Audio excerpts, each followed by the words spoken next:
नमस्कार मैत्रिणींनो, जय सद्गुरू सर्वांना. आजच्या व्हिडिओमध्ये आपण बघणार आहोत रफल स्लीव्हजचं कटिंग आणि स्टिचिंग. त्याचसोबत मी काही ट्रिक्स आणि टिप्स तुम्हाला शेअर करणार आहे. बाही कटिंग करताना काय काय प्रॉब्लेम्स येतात ना, त्याचं सोल्युशन मी तुम्हाला सांगणार आहे. बऱ्याच मैत्रिणी एकाच बाजूच्या दोन्ही बाह्या कटिंग करतात, मग नंतर त्यांना प्रॉब्लेम येतो. त्यासाठी काही ट्रिक्स मी तुम्हाला शेअर करणार आहे, तर व्हिडिओ शेवटपर्यंत नक्की बघा. चला व्हिडिओला सुरुवात करूया.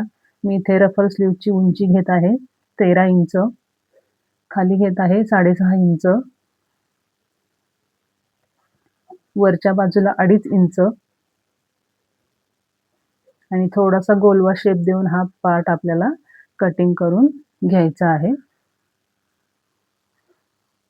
रफल स्लीव्हसाठी हा पार्ट आपल्याला कट करायचा आहे. मी आतमधून साधी बाही सुद्धा बसवणार आहे, त्याचं देखील आपण इथे कटिंग बघणार आहोत. अगदी सोप्या पद्धतीने आपण इथे कटिंग आणि स्टिचिंग बघणार आहोत. आता इथे मी बाहीचं कटिंग करून घेत आहे. आता बाही कटिंग करताना कशा पद्धतीने करावी, जेणेकरून तुमची बाही एकाच बाजूची तयार होणार नाही. त्यासाठी काही ट्रिक्स आणि टिप्स मी तुमच्याशी शेअर करणार आहे, तर शेवटपर्यंत व्हिडिओ नक्की बघा, कुठे स्किप करू नका.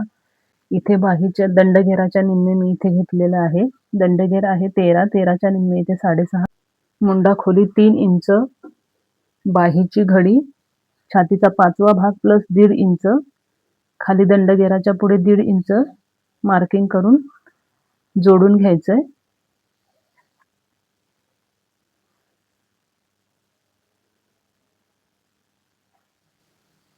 दीड इंचाचं मार्किंग सोडून जो पॉइंट आहे तिथून आपल्याला बाहीच्या सेंटरला असा टेप तिरका धरून त्याचा सेंटर घ्यायचा आहे, मध्य घ्यायचा आहे आणि तिथे एक मार्किंग करून वरती अर्ध्या इंचावर एक मार्किंग करून घ्यायचंय.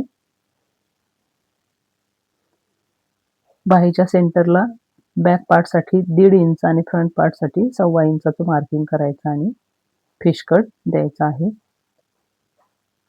आता इथे मी फक्त बॅकचा फिश कट दिलेला आहे, फ्रंटचा दिलेला नाही.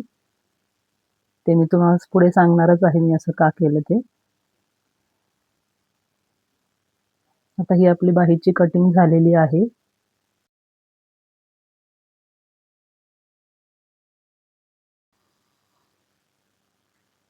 इथे अस्तरचं कापड, ब्लाऊज पीसचं कापड कमी असल्यामुळे त्याला मी जॉईंट दिलेला आहे. आता मी हे अस्तर आणि ब्लाऊज पीस दोन्ही बाह्या जोडून घेणार आहे. बघा, जेव्हा तुमच्या बाह्या दोन्ही बाजूच्या एकाच बाजूला जोडल्या जातात ना, त्यावेळेस मग प्रॉब्लेम होतो. अशा पद्धतीने जर तुम्ही बाहीचं कटिंग केलं ना, तर नंतर तुम्हाला प्रॉब्लेम येणार नाही. ज्यावेळेस तुम्हाला बाही ब्लाऊजला जोडायची त्यावेळेस कशा पद्धतीने कटिंग करायचं हे मी तुम्हाला पुढे सांगणार आहे, तर व्हिडिओ नक्की बघा. आता दोन्ही बाह्यांनी इथे अस्तरला जोडून घेतलेले आहेत. आता इथे फ्रंट पार्टचा फिश कट आपल्याला इथे द्यायचा आहे. तर बघा, ही अगदी सोपी पद्धत आहे, तुम्ही नक्की ट्राय करा.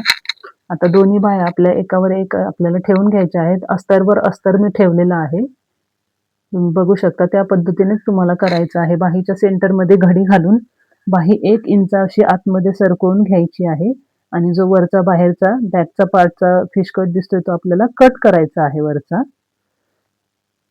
आणि सेंटर पूर्ण आपले सेंटरमध्ये बाही घडी घालून तिथे कट द्यायचा. आपला फ्रंट पार्टचा फिश कट इथे तयार झालेला आहे. अगदी सोपी पद्धत आहे. ही ट्रिक तुम्ही नक्की वापरून बघा. बाही जोडताना आपल्याला अजिबात प्रॉब्लेम येत नाही. दोन्ही बाह्यांना आपण आता सेंटरला मार्किंग करून घेणार आहोत. बाहीच्या सेंटर पासून दोन्ही बाह्यांना दोन्ही बाजूला 2-2 इंचावर एक मार्किंग करून घ्यायचं आहे आणि 2 इंचाच्या पुढे 3 इंचावर एक मार्किंग करून घ्यायचं आहे. दोन्ही बाह्यांना सेम प्रोसेस करायची आहे व्हिडिओमध्ये दाखवल्याप्रमाणे. तिथे आपल्याला रफल स्लीव्ह जॉईंट द्यायची आहे. इथे मी रफल स्लीव्हला समोसा लेस बसवून घेणार आहे आणि त्याच्यावरती बाहीचे जे काठ आहेत ते मी जोडणार आहे. इथे मी लेसचा वापर नाही केलेला, दुसऱ्या कुठल्या बाहीचे जे काठ शिल्लक होते त्याचाच मी इथे वापर केलेला आहे.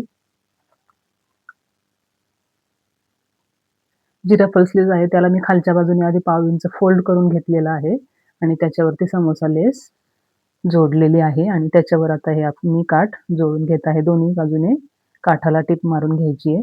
साधारण 1 इंचाचा काठ मी इथे कट केला होता, शिलाई जाऊन तो अर्ध्या इंचापेक्षा थोडासा जास्त किंवा पाऊण इंच तयार होईल. काठ जास्त मोठाही घ्यायचा नाही, कारण आपल्याला स्लीव्हजला प्लीट्स मारायचे आहेत. मग ते काठामुळे जास्त काठ असेल तर प्लीट्स आपल्या व्यवस्थित येणार नाही, पफ छान येणार नाही. म्हणून मी छोटा काठ घेतलेला आहे इथे. दोन्ही बाजूला मी इथे पॅक करून घेतलेला आहे काठ. दोन्ही स्लीव्हची याचप्रमाणे आपल्याला काठ तयार करून घ्यायचे आहेत.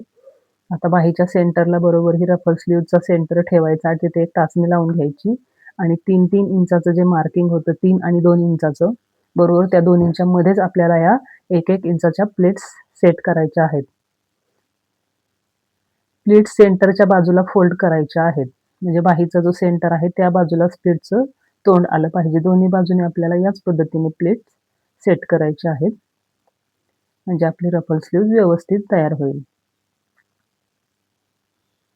प्लीट्सचं अंतर सेम ठेवायचं. कमी जास्त करायचं नाही, नाहीतर मग फिनिशिंग बरोबर दिसणार नाही.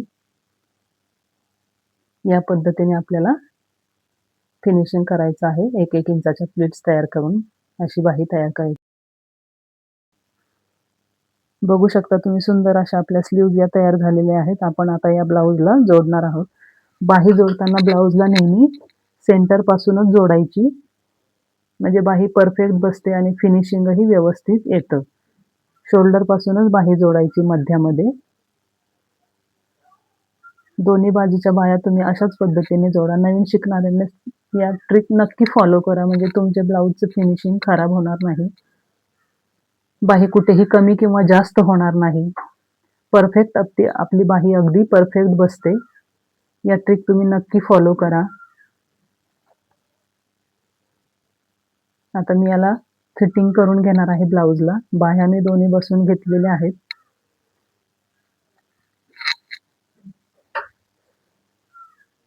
बघा, स्टिचिंग करून झालेलं आहे. तुम्ही बघू शकता आतमध्ये साधी बाही आणि त्याच्यावरती ही आपली रफल स्लीव्ह मी लावलेली आहे.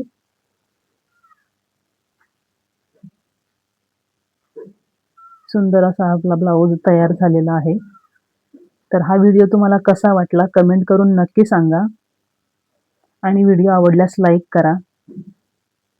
आणि हो, चॅनलवर नवीन असाल तर सबस्क्राईब करायला विसरू नका. त्याचबरोबर नोटिफिकेशन्स देखील ऑन करा, म्हणजे येणारे नवीन व्हिडिओ तुम्हाला बघायला मिळतील.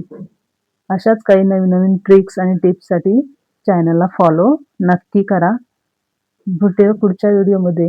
Thank you.